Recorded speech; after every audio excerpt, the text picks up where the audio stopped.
भारत माता की।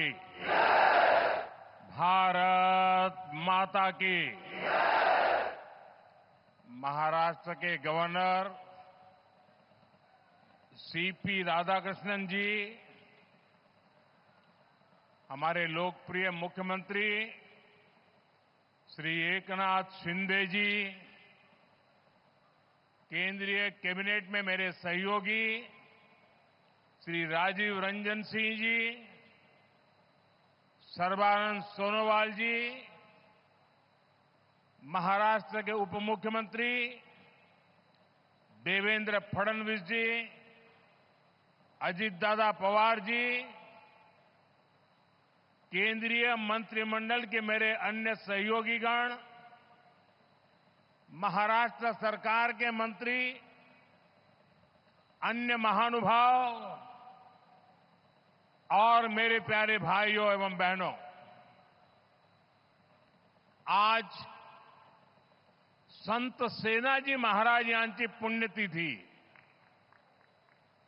मी त्यांना नमन करतो।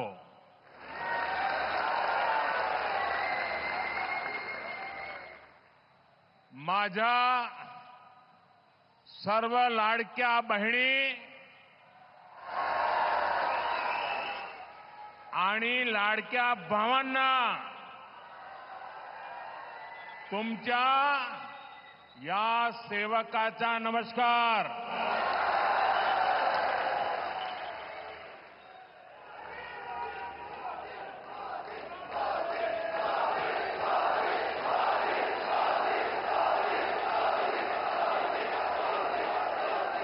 साथियों, आज इस कार्यक्रम की चर्चा करने से पहले मैं अपने हृदय के भावों को व्यक्त करना चाहता हूं। जब 2013 में भारतीय जनता पार्टी ने मुझे प्रधानमंत्री पद के उम्मीदवार के रूप में निश्चित किया, तो मैंने सबसे पहला काम किया था रायगढ़ के किले पर जाकर के छत्रपति शिवाजी महाराज की समाधि के सामने बैठ करके प्रार्थना की थी। एक भक्त अपने आराध्य देव को जिस प्रकार से प्रार्थना करता है, उसे भक्ति भाव से आशीर्वाद लेकर के मैंने राष्ट्र सेवा की एक नई यात्रा का आरंभ किया था। पिछले दिनों सिंधुदुर्ग में जो हुआ, मेरे लिए, मेरे सभी साथियों के लिए छत्रपति शिवाजी महाराज ये सिर्फ नाम नहीं है। हमारे लिए छत्रपति शिवाजी महाराज ये सिर्फ राजा महाराजा राजपुरुष मात्र नहीं है। हमारे लिए छत्रपति शिवाजी महाराज आराध्य देव है।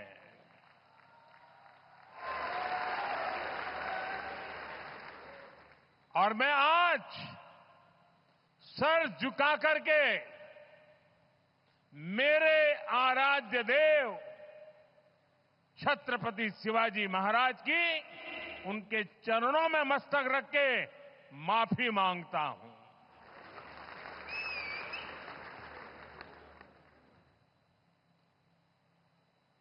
हमारे संस्कार अलग है।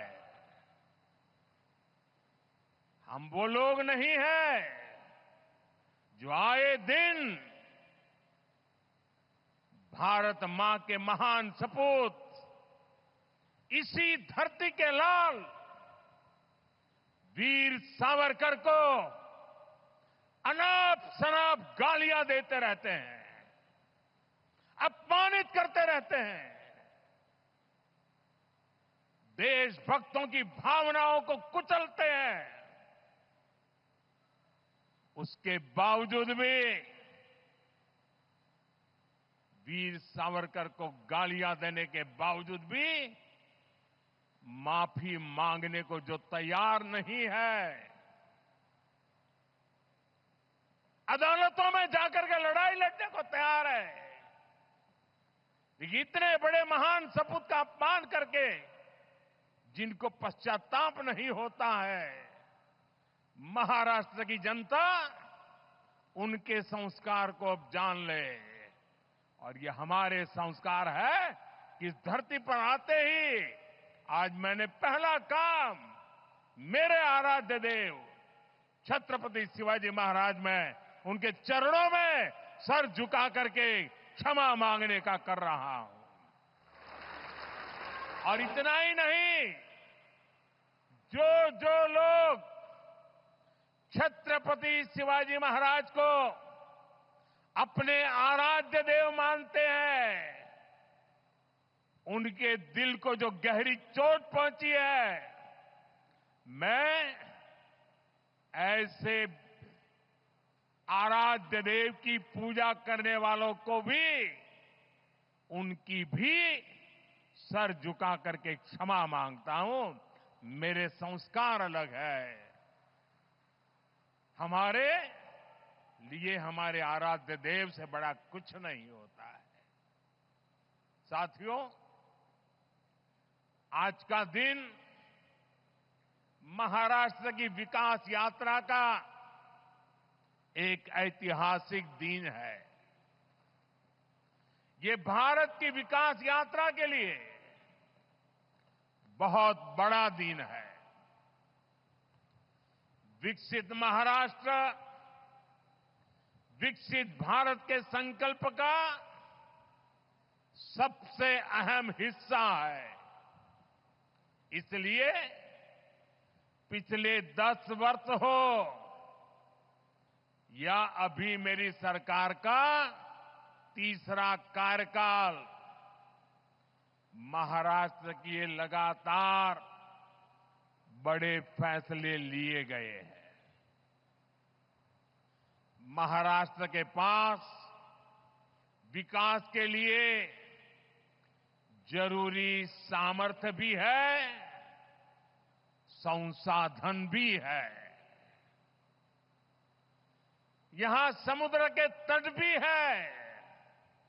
इन तटों से अंतर्राष्ट्रीय व्यापार का सदियों पुराना इतिहास भी है और यहां भविष्य की अपार संभावनाएं भी है।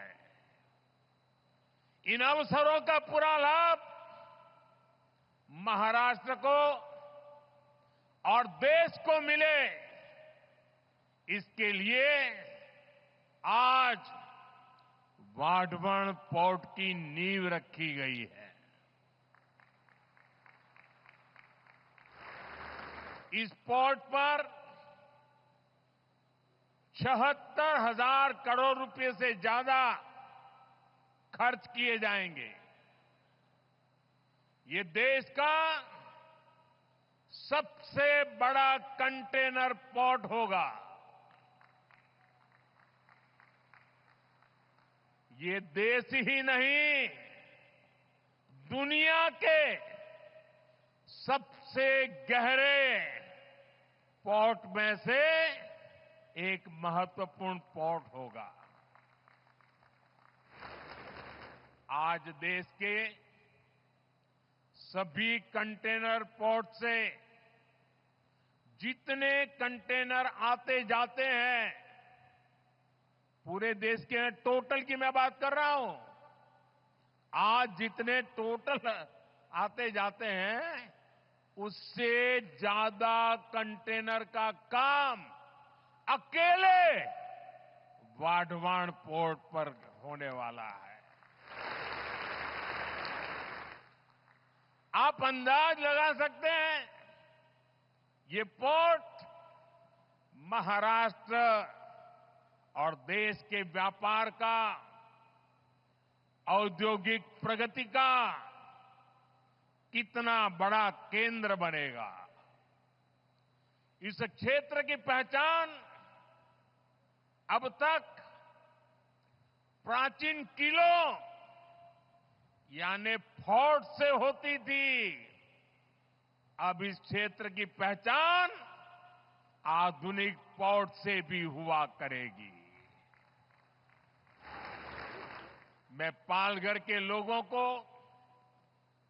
महाराष्ट्र के लोगों को, देश के लोगों को बहुत बहुत बधाई देता हूं। साथियों, हमारी सरकार ने 2-3 दिन पहले ही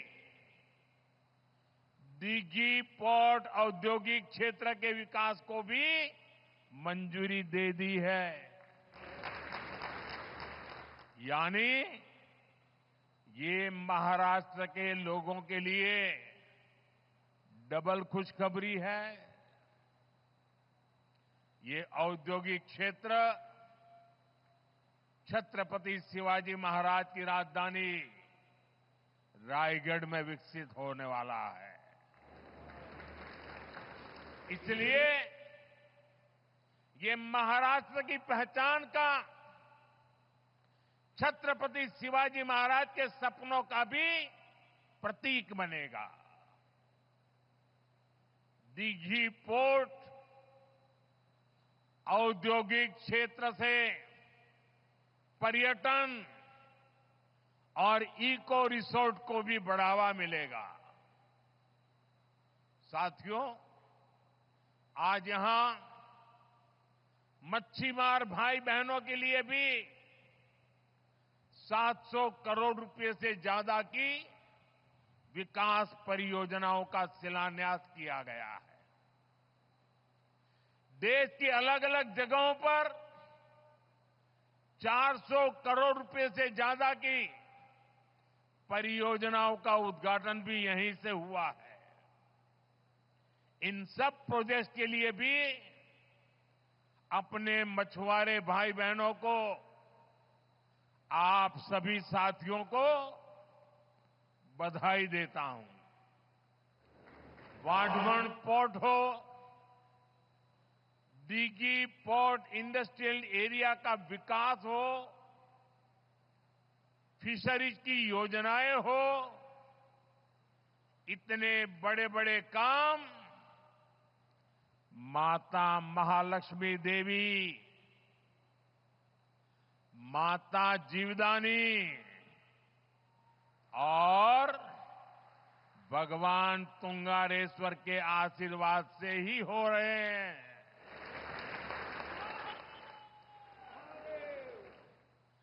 माता महालक्ष्मी देवी, माता जीवदानी आणि भगवान तुंगारेश्वर यांना माझे शत शत नमन। साथियों, एक समय था जब भारत को विश्व के सबसे समृद्ध और सशक्त राष्ट्रों में गिना जाता था। भारत की समृद्धि का एक बड़ा आधार था भारत का सामुद्रिक सामर्थ्य।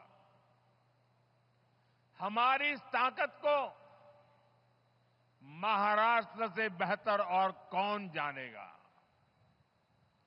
छत्रपति शिवाजी महाराज, उन्होंने समुद्री व्यापार को, समुद्री शक्ति को एक नई ऊंचाई दी थी।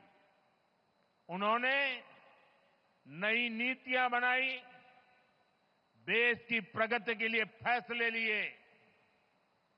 कभी हमारी ताकत इतनी थी कि दरिया सारंग कान्होजी आंग्रे पूरी ईस्ट इंडिया कंपनी पर भारी पड़े थे। लेकिन आजादी के बाद उस विरासत पर ध्यान नहीं दिया गया। औद्योगिक विकास से लेकर व्यापार तक भारत पीछे ही छूटता चला गया। लेकिन साथियों, अब ये भारत नया भारत है।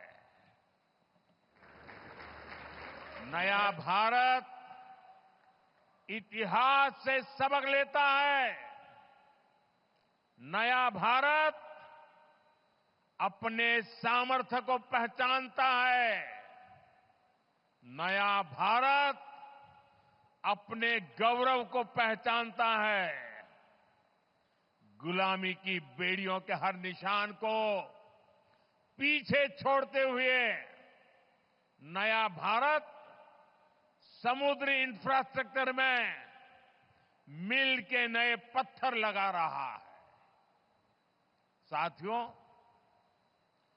पिछले एक दशक में भारत के समुद्री तटों पर विकास को अभूतपूर्व गति मिली है। हमने बंदरगाहों को आधुनिक बनाया है। हमने जलमार्गों को विकसित किया है। जहाजों को बनाने का काम भारत में हो, भारत के लोगों को रोजगार मिले, सरकार ने इस पर जोर दिया है। इस दिशा में लाखों करोड़ रुपए का निवेश हुआ है। आज इसके परिणाम भी हमें देखने को मिल रहे हैं। ज्यादातर पोर्ट की क्षमता पहले की तुलना में दोगुनी हो गई है। निजी निवेश भी बढ़ा है।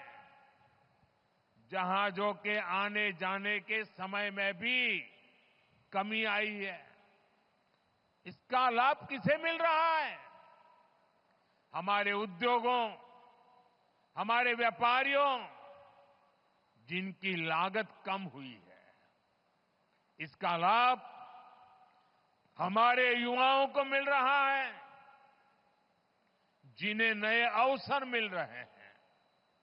इसका लाभ उन नाविकों को मिल रहा है, जिनकी सुविधाएं बढ़ी है।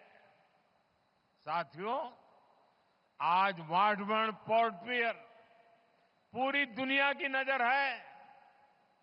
दुनिया में वाढवण पोर्ट की बराबरी करने वाले 20 मीटर जितनी गहराई वाले बहुत कम बंदरगाह है। इस पोर्ट पर हजारों जहाज आएंगे, कंटेनर आएंगे। इस पूरे क्षेत्र की आर्थिक तस्वीर बदल जाएगी। सरकार वाढवण पोर्ट को रेल और हाईवे कनेक्टिविटी से भी जोड़ेगी। कितने ही नए नए व्यापार इस पोर्ट की वजह से यहां शुरू होंगे। यहां वेयर हाउसिंग के काम में बहुत तेजी आएगी। और इसकी लोकेशन, ये तो सोने पर सुहागा है। Western dedicated freight corridor, Delhi Mumbai expressway, सब कुछ बहुत पास है। पूरे साल यहां से कार्गो आएगा जाएगा और इसका सबसे ज्यादा लाभ आप लोगों को मिलेगा, मेरे महाराष्ट्र के भाई बहनों को मिलेगा, मेरी नई पीढ़ी को मिलेगा। साथियों, महाराष्ट्र का विकास ये मेरी बहुत बड़ी प्राथमिकता है। आज मेक इन इंडिया का लाभ महाराष्ट्र को हो रहा है। आज आत्मनिर्भर भारत अभियान का लाभ महाराष्ट्र को हो रहा है। आज भारत की प्रगति में हमारा महाराष्ट्र बहुत बड़ी भूमिका निभा रहा है। लेकिन ये दुर्भाग्य है कि महाराष्ट्र विरोधी दलों ने आपके विकास पर, आपकी भलाई पर हमेशा ब्रेक लगाने की कोशिश की। मैं आज आपको इसका एक और उदाहरण देता हूं। भाइयों और बहनों, हमारे देश को वर्षों से दुनिया के साथ व्यापार के लिए एक बड़े और आधुनिक पोर्ट की जरूरत थी। महाराष्ट्र का पालघर ही इसके लिए सबसे उपयुक्त जगह है। ये पोर्ट हर मौसम में काम कर सकता है, लेकिन इस प्रोजेक्ट को 60 वर्षों तक लटका कर रखा गया। महाराष्ट्र और देश के ये योजना इतने जरूरी काम को कुछ लोग शुरू ही नहीं होने दे रहे थे। 2014 में आप सबने हमें दिल्ली में सेवा करने का मौका दिया। 2016 में जब हमारे साथी देवेंद्र जी की सरकार आई, तब इस पर उन्होंने गंभीरता से काम शुरू करवाया। 2020 में यहां पोर्ट बनाने का फैसला भी कर लिया गया, लेकिन उसके बाद सरकार बदल गई और 2.5 साल तक फिर यहां कोई काम नहीं हुआ। आप मुझे बताइए, अकेले इस प्रोजेक्ट से यहां कई लाख करोड़ रुपए के निवेश का अनुमान है। यहां करीब 12 लाख रोजगार के अवसर पैदा होंगे। महाराष्ट्र के इस विकास से आखिरी किसे आपत्ति थी? कौन लोग थे जो महाराष्ट्र के विकास को ब्रेक लगा रहे थे? ये कौन लोग थे जिनको महाराष्ट्र के नौजवानों को रोजगार मिले इससे इतराज था? पहले की उन सरकारों ने क्यों इस काम को आगे नहीं बढ़ने दिया? ये बात महाराष्ट्र की जनता को कभी भी भूलना नहीं चाहिए। सच्चाई ये है कि कुछ लोग महाराष्ट्र को पीछे रखना चाहते हैं, जबकि हमारे एनडीए की सरकार, यहां हमारी महायुति की सरकार महाराष्ट्र को देश में सबसे आगे ले जाना चाहती है। साथियों, जब समुद्र से जुड़े अवसरों की बात होती है तो इसमें सबसे अहम भागीदार हमारे मछुआरे भाई बहन हैं। मच्छीमार बंधू भगिनींना, आपल्या 5 से 26 मच्छीमाराची गावे, कोळीवाडे आणि 15 लाख मच्छीमारांच्या लोकसंख्येसह महाराष्ट्राचे मत्स्यपालन क्षेत्रातील योगदान खूप मोठे आहे। अभी मैं पीएम मत्स्य संपदा के लाभार्थी साथियों से बात भी कर रहा था।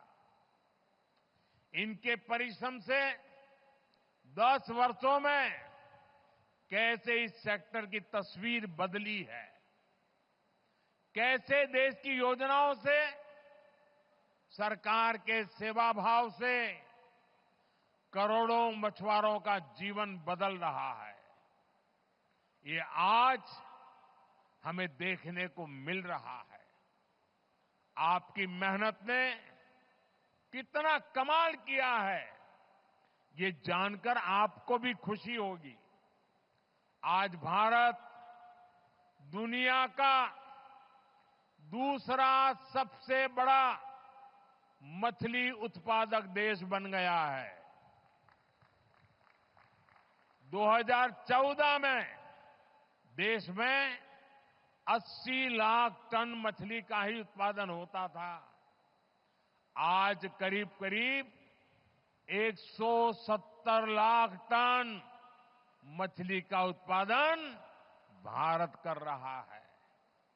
यानी सिर्फ 10 साल में मछली का उत्पादन आपने 2 गुना कर दिया है।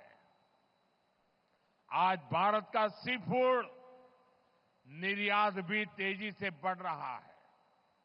10 साल पहले देश से 20,000 करोड़ रुपए से कम का झींगा निर्यात होता था।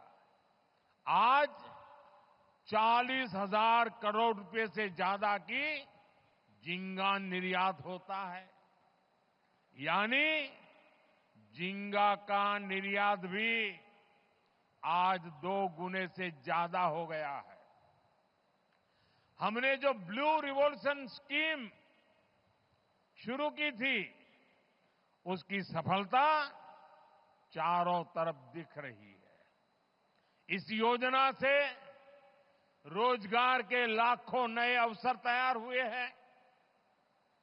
आमच्या सरकारच्या निरंतर प्रयत्नामुळे कोट्यावधी मच्छीमारांचे उत्पन्न वाढले आहे, त्यांचा जीवन स्तर सुधारला आहे। साथियों, हमारी सरकार मछली उत्पादन में महिलाओं की भागीदारी को बढ़ाने के लिए भी काम कर रही है। प्रधानमंत्री मत्स्य संपदा योजना के तहत हजारों महिलाओं को मदद दी गई है। आप भी जानते हैं कि मछली पकड़ने के लिए जाने वाले लोगों को अपने जीवन का खतरा भी उठाना पड़ता है। घर की महिलाएं, पूरा परिवार चिंता में जीता था। हम आधुनिक टेक्नोलॉजी और सैटेलाइट की मदद से इन खतरों को भी कम कर रहे हैं। आज जो ये वेसल कम्युनिकेशन सिस्टम शुरू हुआ है, वो तो हमारे मच्छीमार भाई बहनों के लिए बहुत बड़ा वरदान होगा। सरकार मछली पकड़ने वाले जहाजों पर 1 लाख ट्रांसपोंडर लगाने जा रही है। इसकी मदद से हमारे मछुआरे साथी अपने परिवारों से, बोट मालिकों से, फिशरीज डिपार्टमेंट से, समुद्र की सुरक्षा करने वालों से हमेशा जुड़े रहेंगे। चक्रवात के समय, समुद्र में किसी अनहोनी के समय हमारे मछुआरे साथी जब चाहे अपना संदेश सैटेलाइट की मदद से किनारे पर संबंधित लोगों को भेज पाएंगे। संकट के समय आपका जीवन बचाना आप तक सबसे पहले पहुंचना सरकार की बहुत बड़ी प्राथमिकता है। साथियों, मच्छीमार भाई बहनों के जहाज सुरक्षित लौट सके, इसके लिए 110 से ज्यादा मच्छी बंदरगाह और लैंडिंग सेंटर्स भी बनाए जा रहे हैं।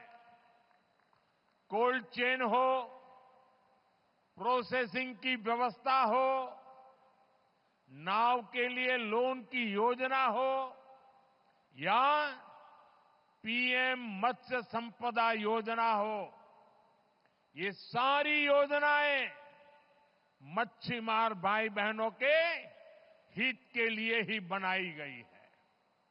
हम तटीय गांवों के विकास पर और ज्यादा ध्यान दे रहे हैं। आपका सामर्थ्य बढ़ाने के लिए मच्छीमार सरकारी संस्थाओं को भी,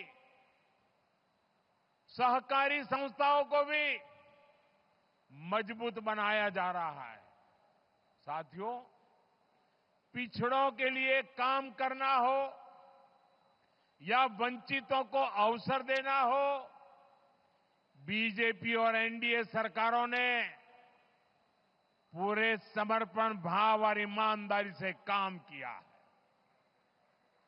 आप देखिए, देश में इतने दशकों तक मच्छीमार भाई बहनों और आदिवासियों की क्या स्थिति रही। पुरानी सरकारों की नीतियों में हमेशा इस समाज को हाशिए पर रखा गया। देश में इतना बड़ा आदिवासी बहुल क्षेत्र है, फिर भी आदिवासियों के कल्याण के लिए कभी एक विभाग तक नहीं बनाया गया। अलग जनजातीय मंत्रालय की स्थापना भाजपा एनडीए सरकार ने ही की थी। हमारी ही सरकार ने मछुआरों के कल्याण के लिए अलग मंत्रालय भी बनाया। हमेशा उपेक्षित रहे आदिवासी इलाकों को अब पीएम जनमन योजना का लाभ मिल रहा है। हमारा आदिवासी समाज, हमारा मच्छीमार समाज आज भारत की प्रगति में बड़ा योगदान दे रहा है। साथियों, आज मैं महायुति की सरकार की एक और बात के लिए विशेष रूप से सराहना करूंगा। विमेन लेड डेवलपमेंट में, नारी सशक्तिकरण में महाराष्ट्र देश को दिशा दिखा रहा है। आज महाराष्ट्र में अनेक उच्च पदों पर महिलाएं बहुत ही शानदार काम कर रही है। राज्य के इतिहास में पहली बार मुख्य सचिव के रूप में सुजाता सौनिक जी राज्य प्रशासन का मार्गदर्शन कर रही है। पहली बार राज्य के पुलिस फोर्स की प्रमुख डीजीपी रश्मि शुक्ला जी नेतृत्व कर रही है। पहली बार राज्य के फॉरेस्ट फोर्स की प्रमुख के रूप में शोमिता बिस्वास जी लीड कर रही है। पहली बार राज्य के कानून विभाग के प्रमुख के रूप में श्रीमती सुवर्णा केवले जी बड़ी जिम्मेदारी संभाल रही है। इसी तरह राज्य के प्रिंसिपल अकाउंटेंट जनरल के रूप में जया भगत जी ने कमान संभाली हुई है और मुंबई में कस्टम्स डिपार्टमेंट का नेतृत्व प्राची स्वरूप जी के हाथों में है। मुंबई की विशाल और मुश्किल भरे अंडरग्राउंड मेट्रो 3 को मुंबई मेट्रो की एमडी अश्विनी भिड़े जी लीड कर रही है। उच्च शिक्षा क्षेत्र में भी महाराष्ट्र में महिलाएं नेतृत्व कर रही है। महाराष्ट्र हेल्थ यूनिवर्सिटी के कुलगुरु के रूप में लेफ्टिनेंट जनरल डॉक्टर माधुरी कानिटकर जी नेतृत्व कर रही है। महाराष्ट्र के स्किल्स यूनिवर्सिटी के पहले कुलगुरु के रूप में डॉक्टर अपूर्वा पालकर जी नई पहल कर रही है। ऐसे कितने ही बड़े और बहुत जिम्मेदार भरे पद हैं जहां महाराष्ट्र में नारी शक्ति अपने श्रेष्ठ प्रदर्शन कर रही है। इनकी सफलता इस बात का प्रमाण है कि 21वीं सदी की नारी शक्ति समाज को नई दिशा देने के लिए तैयार है। यही नारी शक्ति विकसित भारत का बहुत बड़ा आधार है। साथियों, सबका साथ, सबका विकास, सबका विश्वास और सबका प्रयास, ये एनडीए सरकार का मंत्र है। मुझे विश्वास है आप सबके सहयोग से हम महाराष्ट्र को विकास की नई ऊंचाई पर ले जाएंगे।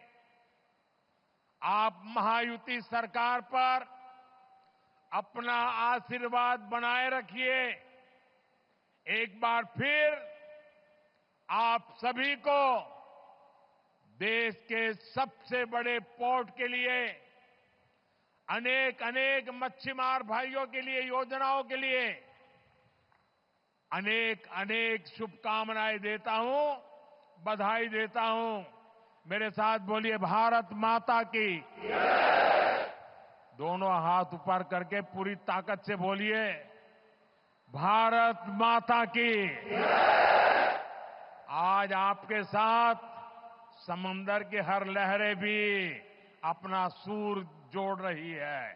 भारत माता की, भारत माता की, भारत माता की। बहुत बहुत धन्यवाद। लोकशाही मराठी ऐका, पहा, जागरूक रहा।